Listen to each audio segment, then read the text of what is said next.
Wakati wa Tanzania tunaendelea kufuatilia muonekano wa Juma Jux. Of course yeye mwenyewe hana habari ya kuweza kufuatilia muonekano wake jinsi ulivyo, kama amenenepa ama amekonda. Yeye ndo kwanza anazidi kuonyesha wa Tanzania kwamba anajaribu kuweza kutambulisha muziki wa Bongo Flava kwenda international level zaidi. Sasa mapema leo hii kupitia kwenye ukurasa wake wa IG, msanii wa Bongo Flava nchini Tanzania, hapa namzungumzia Juma Jux, of course ameweza kusaini dili na kampuni kubwa ya muziki duniani. Hapa nazungumzia kampuni ya Warner Music Group, ambapo Jux ameweza kushare picha katika ukurasa wake wa Instagram zinazomuonyesha akiwa katika ofisi za Warner Music Group na kuweza kuandika ujumbe ambao ulikuwa unasomeka kama trust the process. Hii inatuhakikishia kuwa Jux, of course kuna namna ambavyo anajaribu kuweza kutambulisha muziki wa Bongo Flava kwenda kimataifa zaidi, lakini pia hatua hii inaonyesha kuwa mwanzo wa safari mpya katika kazi yake ya muziki, lakini pia inaweza kufungua fursa zaidi za kupeleka muziki wake kwenye soko la kimataifa. Lakini pia nimeona baadhi pia watu tofauti wameweza kumpongeza kwa hatua hii, kwa sababu mara baada ya Juma Jux kuweza kupost hizi picha akionekana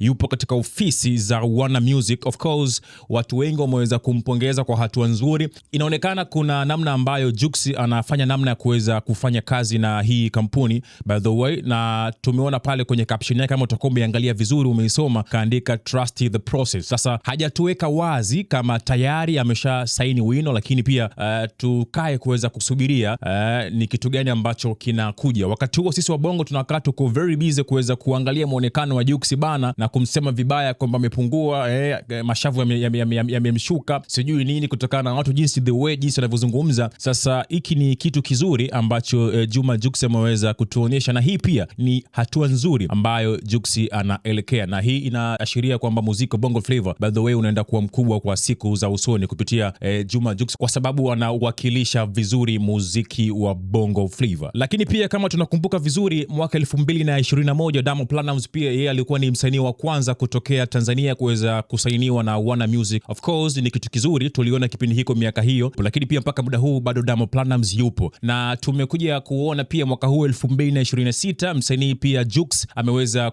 kusaini na hii lebo ya Warner Music Group. Sasa kibongo msanii Jux atakuwa yeye ni msanii wa pili mara baada ya mwaka 2021 Diamond Platnumz kuweza kujiunga na Warner Music Group, lakini mwaka huu 2026 msanii kutokea Tanzania Jux amekuwa ni msanii wa pili Tanzania kuweza kujiunga na hii record label kubwa duniani. Umeelewa vizuri? Lakini pia tukija kwenye upande wa kibongo tumesema kwamba wasanii wawili wa kibongo hawa ndio ambao wameweza kuwa signed kwenye hii record label ya Warner Music Group. Lakini si tu hawa, tukizungumzia katika level za kiduniani, international level zaidi, kuna msanii kama Bruno Mars, lakini pia kuna msanii kama Ed Sheeran. Hawa wote wapo kwenye hii record label ya Warner Music Group, na tukizungumzia record label ya Warner Music Group, hii ni moja kati ya record labels kubwa duniani. Sasa tukaona kwamba wasanii wetu wa kibongo kwa hatua hii nzuri ambayo wanaifanya hapa, tunatafsiri kwamba muziki wa Bongo Flava unazidi kwenda mbele zaidi na zaidi, na wanaendelea kuipeperusha vizuri bendera ya muziki wa Bongo Flava. Sasa hebu niambie mtazamo wako ni upi juu hii post ambayo tumekuwekea, lakini pia kwa wakati huo ambao wabongo mnaendelea kumsema vibaya Jux kwamba muonekano wake umepungua kwa sasa hivi, na yeye ametuprove wrong kwamba huenda